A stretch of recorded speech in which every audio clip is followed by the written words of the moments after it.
Curtis Ellis is joining us. He is the Senior Policy Advisor for America First Policies. He served on the Trump transition team. He was in the Trump campaign almost from the first day. He's been a battle-worthy zealot for getting rid of these crazy trade deals and for immigration reform, and he's been a friend of mine for a very long time. And we battled NAFTA together, TPP, and all these other ridiculous things, the Korean trade agreement. And he's with us now, back from his second segment live from Greenwich Village. Curtis, great to have you. Great to be here, John. I'll put my serious voice on. I know, we got to do news. So let's start with the wall and the shutdown. Curtis, you're an astute political observer. What do you make of the whole thing?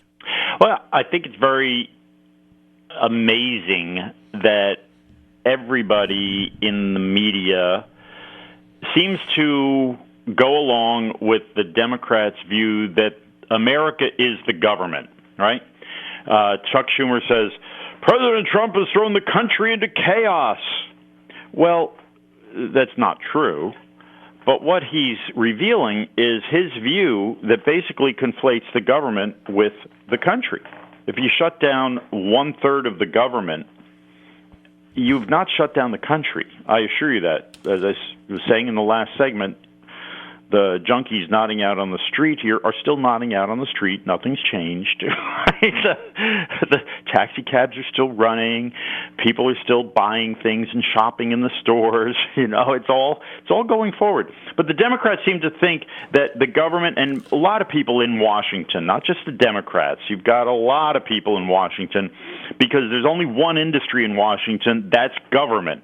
So if you shut down the government, you're shutting down the world. Mm-hmm. The world, as far as they can see, consists of government. We can only see as far as the horizon. We only see what's in front of our eyes. And if you live in Washington, the whole world is the government. So they're all panicked about it. Nobody else really cares. And that goes back to something else I say all the time. People in Washington very serious. They don't have much of a sense of humor. That's why they don't get President Trump. They don't get the way he talks, because he has a very good sense of humor. And half the stuff he says, more than half, it has this. He plays on the connotation of language. He plays not the literal meaning of the words, but that aura, that cloud that surrounds every word. All of language consists of two sides. One, the literal meaning, and then the associative meaning.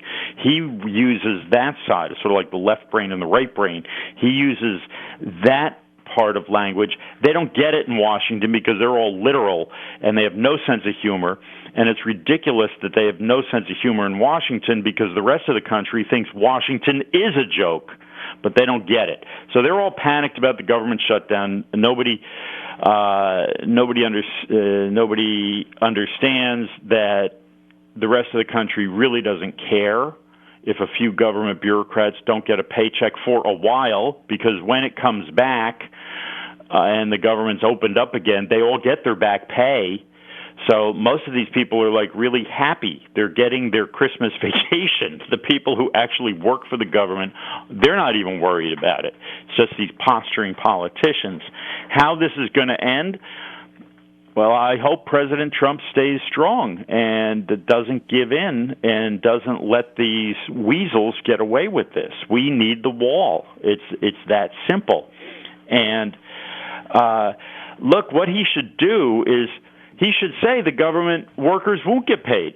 Congress should pass a law. There should be, while the Republicans still control it for the next 15 minutes, that every day it's shut down, that's 1%.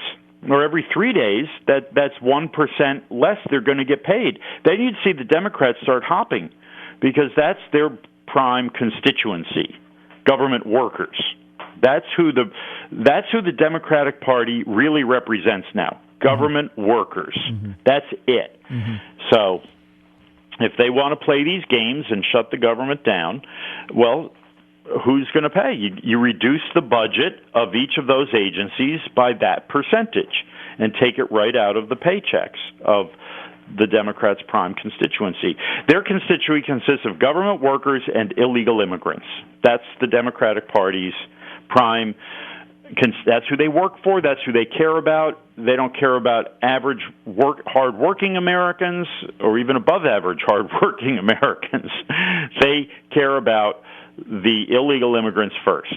They'll put law-breaking foreigners ahead of law-abiding Americans. Curtis, what's the end game here for Trump? The end game for Trump is for the Democrats to give him some money to build a wall. Mm-hmm. That's the end game. What if they don't? Well, then the government stays shut. 30% of the government stays shut. So do you think, you're from New York. Obviously, you got to deal with Chuck Schumer. You know him well. You've dealt with him many, many times over a long period of time there in New York. He's basically saying there's zero chance I'm going to cave. I'll let the thing get shut down. You're going to blame the Republicans. We're going to beat you in 2020. Nobody wants the wall. And you're eventually are going to have to take a bill without the wall. That's what he's saying. Yeah, well, and it wasn't that many years ago when he said he voted for a wall. He voted for... Look, I worked in the House. I worked in Congress on Capitol Hill in 2007. I worked for one of the members elected in 2006, right? And they were sworn in January 3rd, 2007. And I was there and watched while the Appropriations Committee was trying to sort out all of the money that was supposed to be spent to fortify the border. Because in 2006, Congress had voted a squillion dollars to fortify the border. And all the defense contractors were going to get big pots of money to put up electronic sensors and drones and force fields and cloaking devices and all this high-tech hoo-ha to fortify the border. So, and guess who voted for that? Chuck Schumer, Hillary Clinton, and all the rest of the people now making noises about how Nancy Pelosi, thank you, and all these people talking about how immoral it is to have a border. So I think what's going to happen is maybe Chuck will get some money for his tunnel. He needs a new tunnel under the Hudson River to connect all of a new rail tunnel for the commuter rail, everything from Amtrak to New Jersey Transit to everything else. The old tunnel has been there since probably since 1803. They built it right up to the Erie Canal. It's kind of falling apart, right? And they need a new tunnel. They were supposed to build one a couple of years ago, but then Governor Chris Christie diverted all the money, took all the money to shore up highways in New Jersey, money that the federal government had allocated to build a new tunnel. So anyway, Chuck Schumer needs $5 billion or $3 billion or something for a tunnel under the Hudson, and President Trump needs $5 billion for a wall on the border. I see the makings of a deal there. Oh, I like it. So you get some money for the tunnel and you make a deal. Because it seems to me that this whole thing is ridiculous because we're fighting over such a little amount of money in comparative to the whole budget, right? We got a $4 trillion budget. You're fighting over maybe $3 billion. They already offered $1 billion. How much are we spending in Syria? We're bringing all the troops back from Syria. How much do you think we spent? We probably spent $5 billion in one day in Syria to protect that country and that border. Right. So what about our own? What's being lost in the whole discussion is we need to have the discussion. Why can't the Democrats answer this question? Do you want a border? Do you want a border? No, it's immoral, or it's this, or he's having a temper tantrum, or that. They're avoiding the question. Do you believe in a border? Yes or no? Yes? Okay, what's the best way to fortify it? They say drones, and there's other technology that's better than a wall. Well, what exactly are you talking about? Are you talking about a Romulan cloaking device and a force field? The shields up, Scotty. Put the shields up. The shields are collapsing. They're coming in now. I mean, what are you talking about? Talking about drones so we can watch the people come in, and then when you arrest them, you have to release them anyway? Yeah. I mean, that's not securing the border. Sorry. What are you talking about? show me a 40-foot wall, and you can't climb over it. Right. I saw one in Israel. They can't climb over it. They stopped climbing over it. So anyway. Describe that wall in Israel. It is 40 feet tall. It is so tall, it looks like it's 80 feet tall. And they built this wall, and it's and I just got a text. We spent $15 billion a year in Syria. Thank you, Den. $15 billion. Den Black, the president of So American you were in Jobs Israel, Alliance, and you actually saw the wall. $15.5 billion a year we are spending in Syria. President Trump just said we're not going to be spending that anymore. So how about we take $5 billion of that and build the wall and secure our own border? But yeah, so I saw the wall in Israel. I stood next to it. I actually touched it. It was great. I have a picture of me standing by it. And there used to be 1,000 suicide bombings a year in Israel. They built the wall, none. Then they built another wall along the Egyptian border, and all the illegal immigrants that were coming in who weren't terrorists, but they were coming in from Africa because they wanted to come for Israel is the most prosperous nation in the whole region. That stopped the illegal immigration. And then, of course, there's the wall around Jerusalem, but that's been there since, like, before King Herod. Right. So you can't really count that. All right, Curtis Ellis, so let's get to the Syrian situation. The president fulfilling a campaign promise, right? Elections have consequences. He campaigned on getting out of Syria when the mission was complete, which he says it is, and our mission was never there to give land to the Kurds. That was never our mission. How noble a cause that might be, it's not why we're there. Yet he pulls out, says doing what he said he was going to do. General Mattis resigns. Brett McGurk resigns, the liaison for ISIS for the State Department. He resigns, and Washington just goes into complete meltdown. What is up with this?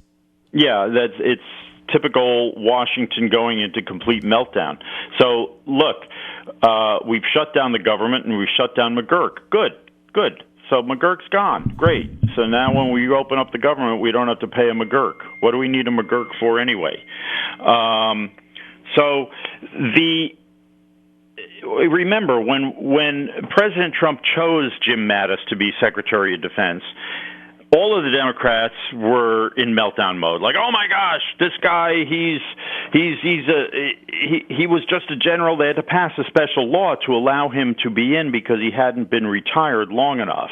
We don't want generals running our foreign policy. We don't want generals running our government. What about civilian control of the government?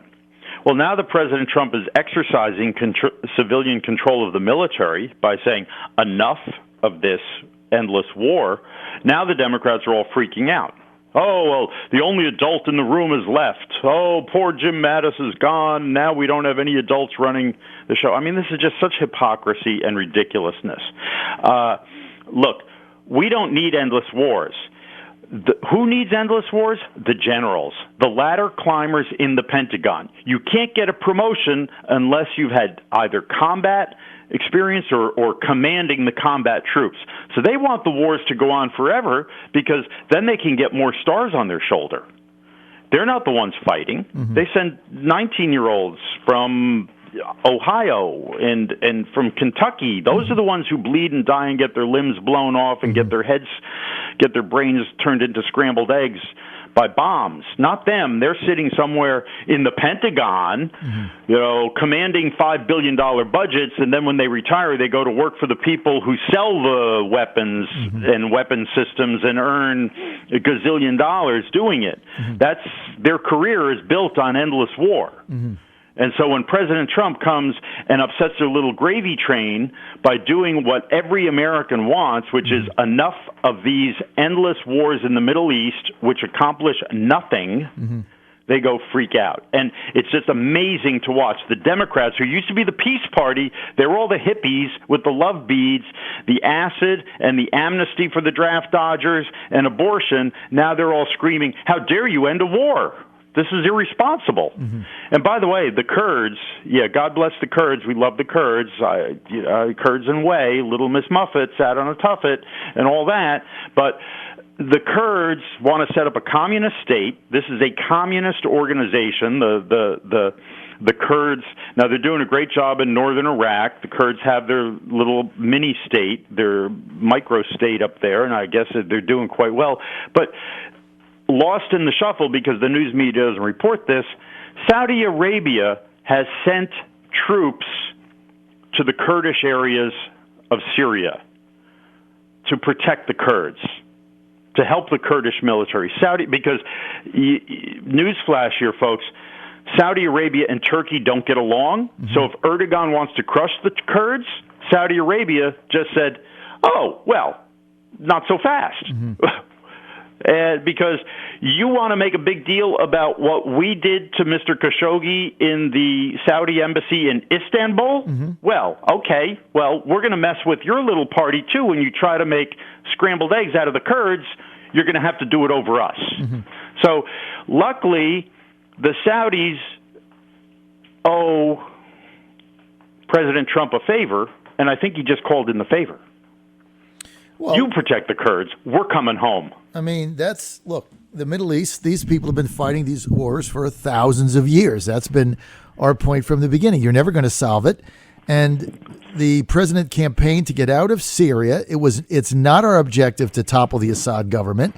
We're not going to go to war over that. That's something that the president has made clear. Obama made that clear.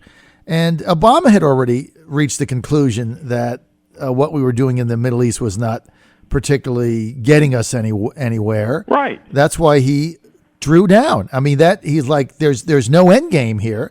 There is no end game. When McMaster convinced the president to put the additional 5,000 troops in Afghanistan, there was no end game for that either. I mean, basically, when the president asked him, how do we get out of this? And he says, well, they're going to be there in perpetuity. And so the president doesn't want to do that. He campaigned on getting out of these entanglements. And as, Rand Paul and Walter Jones and others have said, there's no authorization for us to be there. But now he's drawing down. And now the liberals I get the Hawks. I get the neocons. I get all that. Irving Kristol and Bill Kristol and the whole bunch of them. They're part of what Eisenhower said would happen, the ongoing military-industrial complex. And they want the U.S. all over the world flexing their muscle and exporting democracy. So they can write pieces for their foreign policy journals, and the defense contractors can make a fortune and donate money to the think tanks that support these lazy people. Yep. Yeah. I mean, Curtis generalizing. But it shows that the liberals have absolutely no principles whatsoever. No, for the last 50 years since Vietnam, they've been screaming against military interventionism, and they've been quoting Eisenhower with the military-industrial complex and everything else. But now, when President Trump finally does something about it, the first president to actually do something about this, they turn tail and make common cause with the warmongers. It's unbelievable to watch. It's just unbelievable to watch. And you have these idiots like Chuck Todd who get totally on board with it. I mean, these people are worthless. And Jim Mattis, by the way, I've spoken to more than one person who tells me Jim Mattis he filled up the Pentagon with all these Democrats. He is another part of the globalist. Let me help my fellow officers get promotions by continuing this fight, continuing wars everywhere on Earth. Look, he's in his resignation letter. He says, "Oh, the president," and Chuck Todd went on about this. He says,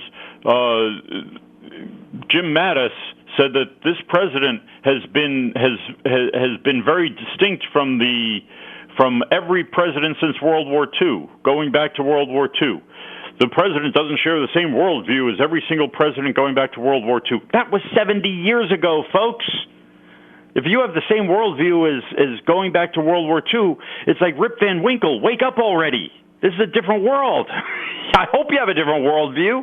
And Mattis he'd be, and in that book that Bob Woodward wrote that everybody was screaming about 3 months ago or however long it was Jim Mattis who is there saying we can't revise the Korea trade agreement because that will mean World War III. We depend on Korea as the front line against nuclear war with North Korea and the Chinese, and I don't know exactly how it works, but we got to keep bringing those Kias in and giving away our industry to the South Koreans, otherwise World War III will erupt. Thank you, Jim Mattis. I mean, they quote him. He's in there saying that. Happy holidays. He's another one of these no-think I gotta Washington go. establishment morons. I got to go, Curtis.